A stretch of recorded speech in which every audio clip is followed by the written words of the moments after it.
So ನಿಮ್ಗೆಲ್ಲರಿಗೂ ಸ್ವಾಗತ to ಆ ಚಾನೆಲ್ ಕಾಸ್ಮಿಕ್ ಕನ್ನಡ. ನಾನು ಪವನ್, ನಿಮ್ಮ ಹೋಸ್ಟ್. ಅಂಡ್ ಇಲ್ಲಿ ನಾವು ಮಾರ್ವೆಲ್ನ ಪ್ರತಿಯೊಂದು ಅಪ್ಡೇಟ್ಸ್, ಲೀಕ್ಸ್ ಬಗ್ಗೆ ಮಾತಾಡ್ತೀವಿ. ಅಂಡ್ ನೀವು ನಮ್ಮ ಮಾರ್ವೆಲ್ ಕುಟುಂಬಕ್ಕೆ ಜಾಯ್ನ್ ಆಗ್ಬೇಕಂದ್ರೆ ಏನಿಲ್ಲ, ವಿಡಿಯೋನ ಲೈಕ್ ಮಾಡಿ, ನಮ್ಮ ಚಾನೆಲ್ನ ಸಬ್ಸ್ಕ್ರೈಬ್ ಆಗಿ, ಹಾಗೆ ನಿಮ್ಮ ಥಿಯರೀಸ್ನ ಕಮೆಂಟ್ಸ್ ತಿಳಿಸಿ. ಅಂಡ್ ಈಗ ಈ ವಿಡಿಯೋನ ಶುರು ಮಾಡೋಣ. ಅಂತೂ ಇಂತೂ ಮೇ ನಮ್ಮೆಲ್ಲರನ್ನು ಬಿಟ್ಟು ದೂರ ಹೋಯ್ತು. ವಿ ಮಿಸ್ ಯು ಮೇ ಅಂತ ಹೇಳಿ ರೀಸೆಂಟ್ ಅಪ್ಡೇಟ್ಸ್ ಬಗ್ಗೆ ಮಾತಾಡೋಣ. ಅರ್ಥ ಆಯ್ತಾ? ಸೊ ವೆನೋಮ್ ಫ್ಯಾನ್ಸ್ ಒಂದು ಕೊನೆ ಬಾರಿ ಡ್ಯಾನ್ಸ್ ಮಾಡೋಕ್ಕೆ ರೆಡಿ ಆಗಿರ್ರಿ, ಯಾಕಂದ್ರೆ UK ಅಲ್ಲಿ ವೆನೋಮ್ ದ ಲಾಸ್ಟ್ ಡ್ಯಾನ್ಸ್ ಟೀಸರ್ನ ಸೆನ್ಸರ್ ಆಗಿದೆ. So Venom the last dance teaser 15+ age limit ಕೊಟ್ಟಿದ್ದಾರೆ. ಜೊತೆಗೆ ಈ ಟೀಸರ್ನ ರನ್ ಟೈಮ್ ಬಂದು 2 minutes 17 seconds. ಆದರೆ ಇಲ್ಲಿಗೆ ಖುಷಿ ಪಡಬೇಡಿ, ಯಾಕಂದ್ರೆ ನಮಗೆ ಸಿಕ್ಕಿರುವ ಈ ಮೂವಿಯ ಡಿಸ್ಕ್ರಿಪ್ಷನ್ ಕೇಳಿದ್ರೆ ಯಾಕಪ್ಪ ಈ ಮೂವಿನೂ ಕೂಡ ಹಾಳು ಮಾಡ್ತಿದ್ದಾರೆ ಅನ್ಸುತ್ತೆ. ಸೊ ಡಿಸ್ಕ್ರಿಪ್ಷನ್ ಪ್ರಕಾರ Spider Man No Way Home ಇಂದಾನೆ ವೆನೋಮ್ಗೆ ಸ್ಪೈಡರ್ ಮ್ಯಾನ್ ಬಗ್ಗೆ ಗೊತ್ತಾಗುತ್ತೆ. ಆಗ ವೆನೋಮ್ ಅವನ ಮೈಂಡ್ ಇಂದ ಗೊತ್ತಾಗುತ್ತೆ ದಟ್ ವೆನೋಮ್ ಸಾಯದೆ ಸ್ಪೈಡರ್ ಮ್ಯಾನ್ ಇಂದ, ಅಂಡ್ ಅದನ್ನ ಚೇಂಜ್ ಮಾಡೋಕ್ಕೆ ಆಗಲ್ಲ ಅಂತ. ಆಗ ವೆನೋಮ್ ಮತ್ತೆ ಎಡಿ ಬ್ರಾಕ್ ಅವನ್ ಯೂನಿವರ್ಸ್ ಅಲ್ಲಿ ಸ್ಪೈಡರ್ ಮ್ಯಾನ್ ಹುಡುಕಿ ಸಾಯ್ಸಕ್ಕಂತ ಹೋಗ್ತಾರೆ. ಆದ್ರೆ ಅಲ್ಲಿ ಅವ್ರಿಗೆ ಕಾಣೋದು ನಮ್ಮ ಆಂಡ್ರೂ ಗಾರ್ಫೀಲ್ಡ್ ಸ್ಪೈಡರ್ ಮ್ಯಾನ್ ಅಲ್ಲ, ಒಬ್ಬ 10 ವರ್ಷದ ಪೀಟರ್ ಪಾರ್ಕರ್. ಅಂಡ್ ಅವನಿಗೆ ಇನ್ನ ಸ್ಪೈಡರ್ ಪವರ್ಸ್ ಇರಲ್ಲ. ಸೊ ಇದನ್ನ ನೋಡಿ ಎಡಿ ಬ್ರಾಕ್ ಸಾಯಿಸರ್ ಬೇಡ ಅಂತ ಹೇಳ್ತಾನೆ. ಆದ್ರೆ ಈ ಮೂವಿಯ ವಿಲನ್ ಆದ ಟಾಕ್ಸಿನ್ ಪೀಟರ್ ಪಾರ್ಕರ್ ಮತ್ತೆ ವೆನೋಮ್ನ ಸಾಯಿಸಬೇಕು ಅಂತ ಹೇಳ್ತಾನೆ. ಇದೇ ತರ ಸಿಮಿಲರ್ ಸ್ಟೋರಿನ ನಾನು ಎಲ್ಲೋ ನೋಡಿದೀನಿ ಅನ್ಸಿದೆ, ಒಂದು ಖಾಲಿ ಥಿಯೇಟರ್ ಅಲ್ಲಿ ಒಬ್ನೇ ಕುತ್ಕೊಂಡು. ಮ್ಯಾಡಮ್ ವೆಬ್ ಮೂವಿಯಲ್ಲಿ ಆಗಷ್ಟೇ ಹುಟ್ಟಿದ ಪೀಟರ್ ಪಾರ್ಕರ್ ಈ ಮೂವಿಯಲ್ಲಿ ಒಂದು 10 ವರ್ಷದ ಹುಡುಗ ಆಗಿರ್ತಾನೆ. ಈ ಡಿಸ್ಕ್ರಿಪ್ಷನ್ ನೋಡಿ ನನಗೆ ಒಂದೇ ಅನ್ಸಿದ್ದು, ನನ್ನ ಫೇವ್ರೇಟ್ ಸ್ಪೈಡರ್ ಮ್ಯಾನ್ ಆದ ಆಂಡ್ರೂ ಗಾರ್ಫೀಲ್ಡ್ ಸ್ಪೈಡರ್ ಮ್ಯಾನ್ಗೆ ಟಾಟಾ ಬಾಯ್ ಬಾಯ್ ಅನ್ನಿ ಸೋನಿ ಅವರು ಇನ್ನೇನು ಫಾಕ್ಸ್ ಅವ್ರ ತರ ಎಲ್ಲಾ ಸ್ಪೈಡರ್ ಮ್ಯಾನ್ ಕ್ಯಾರೆಕ್ಟರ್ ರೈಟ್ಸ್ ನ ಮಾರ್ವೆಲ್ಗೆ ಕೊಡಬಹುದು ಈ ತರ ಫಿಲಮ್ ಮಾಡಿದ್ರೆ. ಆದ್ರೂ ನಾನು ಟಾಮ್ ಹಾರ್ಡಿನ ನಂಬ್ತೀನಿ.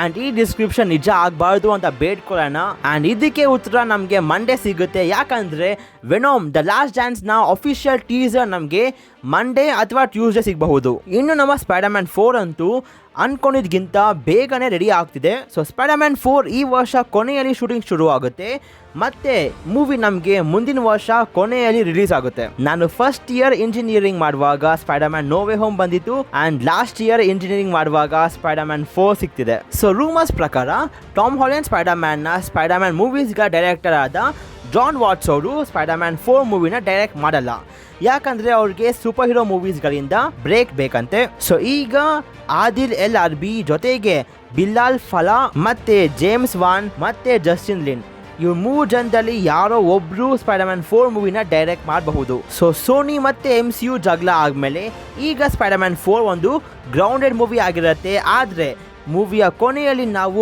ಮಲ್ಟಿವರ್ಸ್ ಕೊಲ್ಯಾಪ್ಸ್ ಆಗಿರೋದು ನೋಡ್ತೀವಿ. ಆಗ ನಾವು ಮತ್ತೆ ವಾಪಸ್ ಆಂಡ್ರೂ ಗಾರ್ಫೀಲ್ಡ್ ಸ್ಪೈಡರ್ ಮ್ಯಾನ್ ಜೊತೆಗೆ ಟೋಬಿ ಮ್ಯಾಗ್ವೈರ್ನ ಸ್ಪೈಡರ್ ಮ್ಯಾನ್ ನೋಡ್ತೀವಿ. ಆದ್ರೆ ಇಲ್ಲಿ ನಮ್ಮ ಪೀಟರ್ ಪಾರ್ಕರ್ಗೆ ಹೊಸ ಗರ್ಲ್ ಫ್ರೆಂಡ್ ಸಿಕ್ಕಿದ್ದಾಳೆ, ಅಂಡ್ ಆ ಗರ್ಲ್ ಫ್ರೆಂಡ್ ಕೂಡ ಒಬ್ಳು ಸೂಪರ್ ಹೀರೋ ಆಗಿರ್ತಾಳೆ. ಅಂಡ್ ಆ ಕ್ಯಾರೆಕ್ಟರ್ ನ ಪ್ಲೇ ಮಾಡ್ತಿರುವ ಹೀರೋಯಿನ್ ನೀವು ಸ್ಪೈಡರ್ ವುಮೆನ್ ಆಗಿ ಒಂದು 15 seconds ತನಕ ನೋಡಿರ್ತೀರ. ಸೊ ನಿಮಗೆ ಇನ್ನ ಯಾರು ಅಂತ ಗೊತ್ತಾಗಿಲ್ಲ ಅಂದ್ರೆ ಮ್ಯಾಡಮ್ ವೆಬ್ ಮೂವಿಯಲ್ಲಿ ಸ್ಪೈಡರ್ ವುಮೆನ್ ಕ್ಯಾರೆಕ್ಟರ್ ಪ್ಲೇ ಮಾಡಿರುವ ನಮ್ಮ ಸಿಡ್ನಿ ಸ್ವಿನಿ ಅವರು ಈ ಮೂವಿಯಲ್ಲಿ ಬ್ಲ್ಯಾಕ್ ಕ್ಯಾಟ್ ಆಗಿ ಕಾಣಿಸ್ಕೊಂತಿದ್ದಾರೆ. ಸೊ ಸ್ಪೈಡರ್ ಮ್ಯಾನ್ 4 ಮೂವಿಯಲ್ಲಿ ಪೀಟರ್ ಪಾರ್ಕರ್ ಅವನ್ ಲೈಫ್ ನ ಕಂಪ್ಲೀಟ್ ಆಗಿ ಒಬ್ಬ ಸ್ಪೈಡರ್ ಮ್ಯಾನ್ ಆಗಿ ಇರೋ ತರ ಫೋಕಸ್ ಮಾಡ್ತಾನೆ. ಪೀಟರ್ ಪಾರ್ಕರ್ ಸತ್ತ, ಆದ್ರೆ ಸ್ಪೈಡರ್ ಮ್ಯಾನ್ ಅಲ್ಲ. ಆಗ್ಲೇ ನಾವು ನಮ್ಮ ಸ್ಪೈಡರ್ ಮ್ಯಾನ್ ಗೆ ಹೊಸ ಗರ್ಲ್ ಫ್ರೆಂಡ್ ನೋಡ್ತೀವಿ. ನನಗೆ ಗೊತ್ತು ತುಂಬಾ ಜನಕ್ಕೆ ಪೀಟರ್ ಪಾರ್ಕರ್ ಮತ್ತೆ MJ ಲವ್ ಸ್ಟೋರಿ ಇಷ್ಟ ಅಂತ. ಸೊ ರೂಮರ್ಸ್ ಪ್ರಕಾರ ಈ ಮೂವಿಯಲ್ಲಿ MJಗೆ ಮತ್ತೆ ವಾಪಸ್ ಎಲ್ಲ ಜ್ಞಾಪಕ ಆಗುತ್ತೆ. ಆಗ ನಾವು ಒಂದು ಟ್ರಯಾಂಗಲ್ ಲವ್ ಸ್ಟೋರಿ ಕೂಡ ನೋಡ್ತೀವಿ.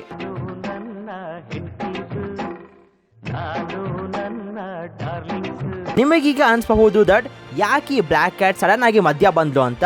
ಆದ್ರೆ ಕಾಮಿಕ್ಸ್ ಅಲ್ಲಿ ಬ್ಲ್ಯಾಕ್ ಕ್ಯಾಟ್ ನ ರಿಯಲ್ ನೇಮ್ ಬಂದು ಫೆಲಿಷಿಯಾ ಹಾರ್ಡಿ ಅಂತ. ಅಂಡ್ ಇವರಪ್ಪ ಒಬ್ಬ ಕಳ್ಳ ಆಗಿರ್ತಾನೆ, ಅವನ್ನ ಒಂದು ಜೈಲರ್ ಹಾಕಿರ್ತಾರೆ. ಸೊ ಆಗ ಫೆಲಿಷಿಯಾ ಹಾರ್ಡಿ ಬ್ಲ್ಯಾಕ್ ಕ್ಯಾಟ್ ನ ಸೂಟ್ ಹಾಕೊಂಡು ಅವರಪ್ಪನ ಆ ಜೈಲಿಂದ ಆಚೆ ತರುವಾಗ ಸ್ಪೈಡರ್ ಮ್ಯಾನ್ ಸಿಗ್ತಾನೆ. ಅಂಡ್ ಮುಂದೆ ಬ್ಲ್ಯಾಕ್ ಕ್ಯಾಟ್ಗೆ ಸ್ಪೈಡರ್ ಮ್ಯಾನ್ ಅಂದ್ರೆ ತುಂಬಾ ಇಷ್ಟ ಆಗುತ್ತೆ. ಇಬ್ರು ಕೂಡ ಟೀಮ್ ಅಪ್ ಆಗಿ ಕಿಂಗ್ ಪಿನ್ ಮೇಲೆ ಫೈಟ್ ಆಡ್ತಾರೆ. ಫೆಲಿಷಿಯಾ ಹಾರ್ಡಿ ಅಂದ್ರೆ ಬ್ಲ್ಯಾಕ್ ಕ್ಯಾಟ್ಗೆ ಇನ್ನ ಪವರ್ಸ್ ಇರಲ್ಲ, ಆದ್ರೆ ಒಂದ್ ಮೊಮೆಂಟ್ ಅಲ್ಲಿ ಬ್ಲ್ಯಾಕ್ ಕ್ಯಾಟ್ಗೆ ಮನವರಿಕೆ ಆಗುತ್ತೆ ದಟ್ ನನ್ನಿಂದನೇ ಸ್ಪೈಡರ್ ಮ್ಯಾನ್ಗೆ ಇನ್ನ ಕಷ್ಟ ಆಗ್ತಿದೆ, ನಾನು ಅವನಿಗೆ ಏನು ಕೂಡ ಹೆಲ್ಪ್ ಮಾಡಕ್ ಆಗ್ತಿಲ್ಲ. ಸೊ ಆಗ ಫೆಲಿಷಿಯಾ ಹಾರ್ಡಿ ಕಿಂಗ್ ಪಿನ್ ಹತ್ರ ಹೋಗ್ತಾಳೆ ಅವನ ಹೆಲ್ಪ್ ಇಂದ ಪವರ್ಸ್ ತಗೊಳಕ್ಕೆ. ಆಗ ಕಿಂಗ್ ಪಿನ್ ಹೆಲ್ಪ್ ಮಾಡ್ತಾನೆ, ಹಾಗೆ ಒಂದು ಸ್ಪೆಲ್ ಆಗ್ತಾನೆ. ಅದೇನ್ ಸ್ಪೆಲ್ ಅಂದ್ರೆ ಬ್ಲ್ಯಾಕ್ ಕ್ಯಾಟ್ ಸ್ಪೈಡರ್ ಮ್ಯಾನ್ ಜೊತೆ ಇದ್ರೆ ಸ್ಪೈಡರ್ ಮ್ಯಾನ್ಗೆ ಒಂದು ಬ್ಯಾಡ್ ಲಕ್ ಆಗಿರುತ್ತೆ ಅಂಡ್ ಇದು ಸ್ಪೈಡರ್ ಮ್ಯಾನ್ಗೆ ಗೊತ್ತಿರಲ್ಲ. ಆದ್ರೆ ಮುಂದೆ ಗೊತ್ತಾಗಿ ಸ್ಪೈಡರ್ ಮ್ಯಾನ್ ಡಾಕ್ಟರ್ ಸ್ಟ್ರೇಂಜ್ ಹತ್ರ ಹೋಗಿ ಆ ಸ್ಪೆಲ್ ನ ತೆಗಿತಾನೆ.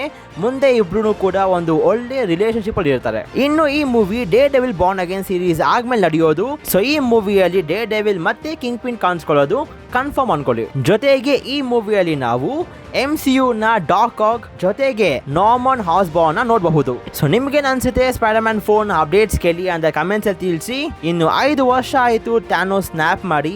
ಥ್ಯಾನೋಸ್ ಅದೇನ್ ಸ್ನ್ಯಾಪ್ ಮಾಡಿದ್ನೋ ಮಾರ್ವೆಲ್ ಕಡೆಯಿಂದ ಅವೆಂಜರ್ಸ್ ಮೂವಿನೇ ಬಂದಿಲ್ಲ. ಸೊ ರಿಪೋರ್ಟ್ಸ್ ಪ್ರಕಾರ ಈಗ ಅವೆಂಜರ್ಸ್ 5 ಒಂದು ಸ್ಟ್ಯಾಂಡ್ ಅಲೋನ್ ಮೂವಿ ಆಗಿರುತ್ತೆ. ಆಗಿದ್ರೆ ಈ ಮೂವಿ ಮುಂದೆ ಬರುವ ಅವೆಂಜರ್ಸ್ ಸೀಕ್ರೆಟ್ ವಾರ್ ಮೂವಿಗೆ ಒಂದು ಪಾರ್ಟ್ 1 ಆಗಿ ಪ್ಲೇ ಮಾಡಲ್ಲ. ಇನ್ನು ಅವೆಂಜರ್ಸ್ 5 ಮೂವಿ ಮುಂದಿನ ವರ್ಷ ಸ್ಟಾರ್ಟಿಂಗ್ ಅಲ್ಲಿ ಶೂಟಿಂಗ್ ಶುರು ಆಗುತ್ತೆ. ಅಂಡ್ ಈ ಮೂವಿಯಲ್ಲಿ ನಾವು ಒಂದು ಹೊಸ ಅವೆಂಜರ್ಸ್ ಟೀಮ್ ನ ನೋಡ್ತೀವಿ. ಅಂಡ್ ಈ ಟೀಮ್ ನ ಫಾರ್ಮ್ ಮಾಡೋದು ಸ್ಯಾಮ್ ವಿಲ್ಸನ್ ನ ಕ್ಯಾಪ್ಟನ್ ಅಮೆರಿಕಾ. ಅಂಡ್ ಅದನ್ನ ನಾವು captain America brave new world ನೋಡ್ತೀವಿ. ಸೊ ಈ ಮೂವಿ ಒಂಥರ ದ ಅವೆಂಜರ್ಸ್ ಮೂವಿ ತರ ಇರುತ್ತೆ. ಇನ್ನು ನಮ್ಮ ಅವೆಂಜರ್ಸ್ ಸೀಕ್ರೆಟ್ ವಾರ್ ಮೂವಿ ಈಗ ಪಾರ್ಟ್ 1 ಮತ್ತೆ ಪಾರ್ಟ್ 2 ಆಗಿ ಡಿವೈಡ್ ಆಗ್ತಿದೆ. ಸೊ ಟೆಕ್ನಿಕಲಿ 5 ವರ್ಷ ಅಲ್ಲಿ ನಮಗೆ 3 ಅವೆಂಜರ್ಸ್ ಮೂವಿ ಸಿಗಬಹುದು. ಇನ್ನು ರಿಪೋರ್ಟ್ಸ್ ಪ್ರಕಾರ ಅವೆಂಜರ್ಸ್ 5 ಮೂವಿಯಲ್ಲಿ ನಾವು ಒಂದು ಸೀಕ್ರೆಟ್ ವಿಲನ್ ನೋಡ್ತೀವಿ. ಆದ್ರೆ ಮುಂದೆ ಅವೆಂಜರ್ಸ್ ನ ಹೊಸ ಹೆಡ್ ಕ್ವಾರ್ಟರ್ ಅಲ್ಲಿ ಕ್ಯಾಂಗ್ ನ ಒಂದು ವೇರಿಯಂಟ್ ವೇಟ್ ಮಾಡ್ತಿರ್ತಾನೆ. So Ant-Man and the Wasp in Quantumania ಮೂವಿಯಲ್ಲಿ ನಮಗೆ ಗೊತ್ತಾಯ್ತು ದಟ್ ಕ್ಯಾಂಗ್ ನ ಒಂದೊಂದೇ ವೇರಿಯಂಟ್ಸ್ ಬರ್ತಾರೆ